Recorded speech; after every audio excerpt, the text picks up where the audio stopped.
భోజనాలు అవగానే ఆయనని అడిగాడు. ఓహో అదే ప్రపంచం ఎందుకు అలా ఉందని అడిగావు కదా, నీకు ఒక కథ చెప్తాను విను. కాశీరాజుకు ఒక కొడుకు పుట్టాడు. ఆ రాజకుమారుడు 6 సంవత్సరాల వయసులో రాజ్యంలో ఏవో ఉత్సవాలు జరిగాయి. ఉత్సవాలలో పిల్లలు వివిధ వేషాలు వేశారు. రాజకుమారుడు కూడా పాల్గొన్నాడు.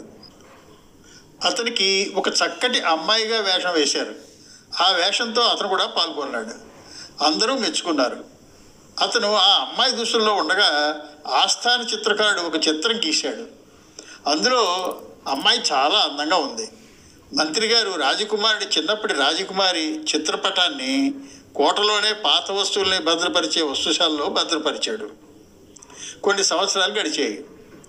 రాజకుమారుడు పెద్దవాడై 20 సంవత్సరాల యువకుడు అయ్యాడు. ఒకరోజు కోటలో మంత్రి గారితో కలిసి అన్ని ప్రదేశాలు తిరుగుతూ పురావస్తుశాలకు వెళ్ళాడు. అక్కడ మిగతావన్నీ చూస్తూ తాను చిన్నప్పుడు వేసిన వేషం యొక్క పటాన్ని చూశాడు.